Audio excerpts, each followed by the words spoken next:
guys, welcome back to Scar Guys, and today we're going to talk about a high budget version of Miss Bumbleflower. Since you guys absolutely demolished the like button on the non-budget video for the pre-con upgrade, today I'm going to talk about the high budget version of it. So let's go right into it. So I went down a different route, not group hug, high budget. So I was looking at some decks. I'm like, man, what can I do with Bumbleflower? You see. She seems strong in her own effect. Whenever you cast a spell, target opponent draws a card, and then put a 1/1 counter on target creature and gain flying till the end of turn. If this is the second time this ability has resolved, you draw 2 cards, which is a really nice draw engine. Pumps your creatures or your opponent's creatures on the other hand. So I think I went down the route of just giving my opponent some resources and then getting back that resources plus interest. So let's talk about the 27 creatures. It used to be 28, now 27. So we've got Bird of Paradise, Bloom Tender, Concentrated Sphinx, Danny Pink, Delightful Halfling, Dusk, Legion Duelist, Edric, Esper Sentinel, Evolutionary Witness. So it's somewhat the same card here, but the new card, the Bloom Tender, Concentrated Sphinx, Danny Pink, and Esper Sentinel. Just some nice, powerful draw. I know that Danny Pink could have been in the previous list, but it was a group hug. And with my first group hug deck, which a lot of comments came from Nadu, like, why is Nadu in there? Because I love Nadu. But you're right, it's definitely not a group hug card. But I think this is where Nadu home belongs to. So, but yeah, a lot of good card draw in here. We definitely want to draw a lot of cards in this deck. And we get to make a lot of mana now. We get to, like, really go off really early. Start setting up our game plan. And I really like it so far.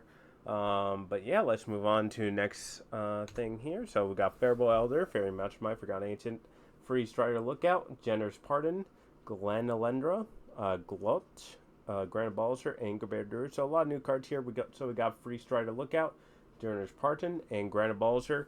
All the cards are pretty good. So we got Granite Ballaster because Granite Ballaster stuff, your opponents can't interact at all.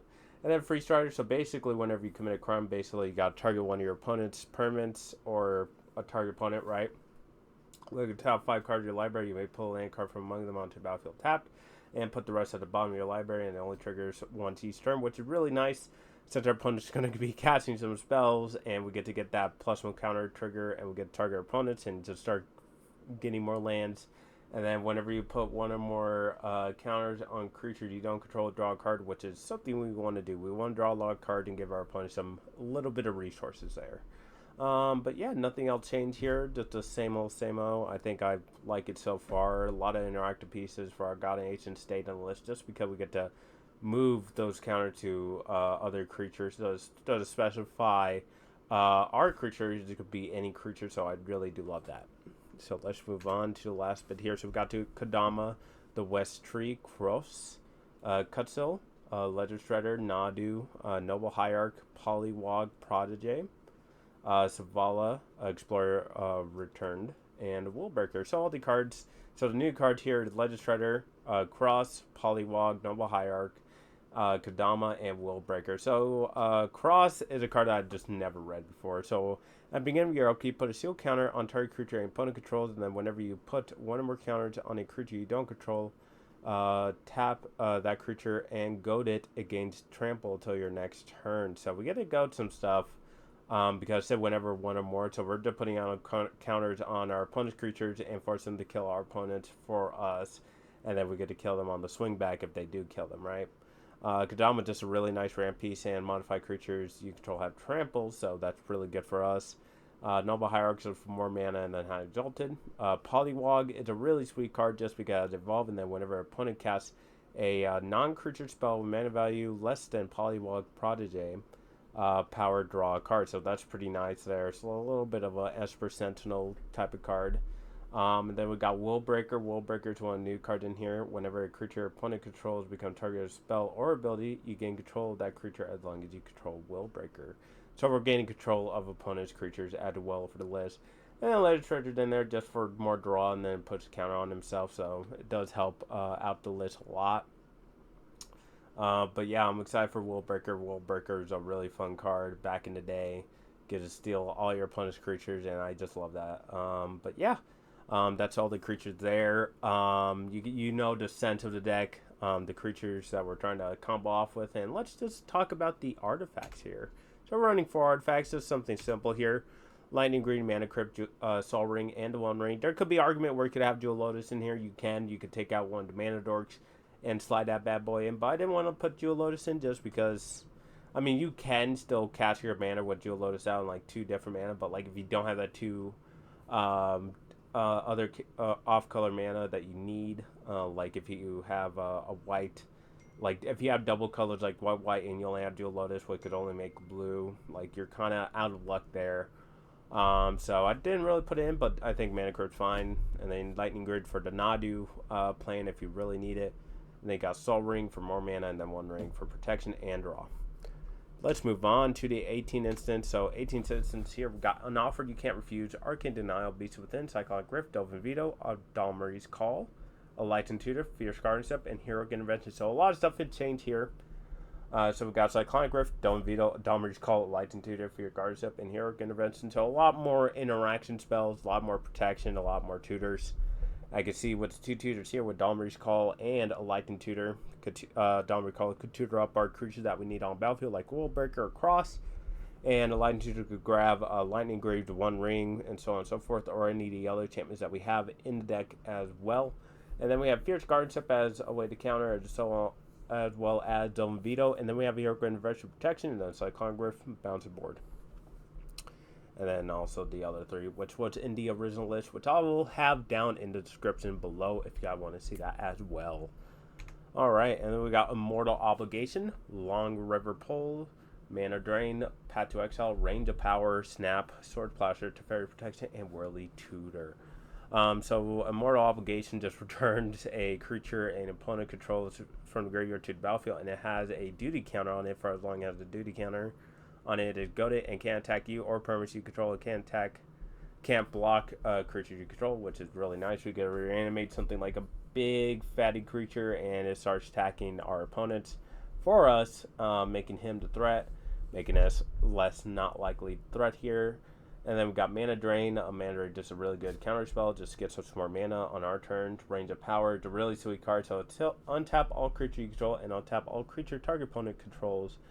You and that opponent each gain control of all creature that others control until the end turn. No creature gain haste until the end turn. So basically, if our opponent had a bigger board than us and they're about to kill us next turn, we cast this and we get to kill them with their own creature, which is really nice. And then we have Teferi Protection for more protection, and then Whirly Tutor just grab any creature in our deck that we do need at that time, but puts on top. So seem pretty fine there. But everything else, same old, same old. Let's move on to next here. So we got 7 sorceries. These 7 sorceries are Approach the Second Sun, Farewell, Farseek, Nature's Lore, Pick Your Poison, Promise of Loyalty, and 3 Vigils. So the new card here that I put in the high budget is Farewell, Nature's Lore, and 3 Visits. We definitely want to lower our ramp count to just 3 pieces, since we are running a lot of Mana Dorks and our artifacts as well. And then we added a board wipe, which is not my favorite. You can honestly replace this with any other board wipe, but Farewell is just that good sometimes. But Farewell is pretty easy, and then you got your Pro Second Sun adds another win con there, and then Pick Your Poison, nice removal spell, and then Promise of Loyalty. So all really nice card there. Let's move on to the 8 enchantments here. So we got Ghostly Prison, Hardened Scales, Mystic Remora, Propaganda, Rustic Study, Smothering Tide, 7 Library, and Teferi's Ageless Insight. So the new cards here are Mystic Remora, Rustic Study, Smothering Tide, and 7 Library. All pretty good cards here. And I think, oh yeah, Propaganda as well. Just more protection for us, in a sense. But yeah, Smothering Tide, that's really nice. Just getting more mana off of that. And that because our opponent's going to be drawing cards. And we're going to make a lot of triggers and a 7 library just to help us draw more cards. We're just drawing a lot of cards in this deck. And then Rustic Study, Mystic Remora to draw cards.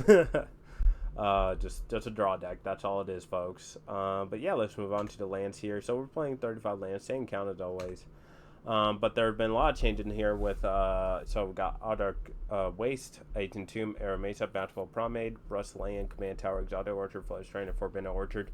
So we got Ancient Tomb, Era Mesa, Flood Strain, and Forbidden Orchard, which is the new card that I added in here. Ancient Tomb just helps us cast our commander faster or any of our other spells. Air Mace and Flesh Drain helps us thin our deck and grab the right mana sources that we need at the time. And then we got Forbidden Orchard, which basically gives a 1/1 color spirit to one of our opponents, which is really nice. And then we could add any mana color to our mana pool. So let's move on to the next part here. So we got Glacier Fortress, Hollow Fountain, Hitland Harbor, Mana Confluence, Misty Rainforest, Otawara, Soaring City, Rejuvenating Springs, Recolor Tower, and Sea of Clouds. So all the cards are pretty good. So we have Mana Confluence, Misty Rainforest, Otawara. All pretty nice cards there. Get to add mana. Otawara, really nice interactive spell there. I should put Besedu in here. I don't know what I'm thinking, but you could definitely put Besedu in this list. And then Misty just to thin our deck and grab the right mana sources that we need, and so on and so forth. Shifting Woodlands, Safara's headquarters, Sun Petal Grove, Temple Garden, Windswept Heath, Woodfoot Hills, Yalmea Coast, Yalmea Cradle of Growth. So all pretty good cards there. We got Shifting Woodlands, Woodfoot Hills, and I believe Windswept Heath was in the last list as well. So just two more land cards that we added here. Shifting Woodlands is a really nice utility card since we do have a lot of Delirium types.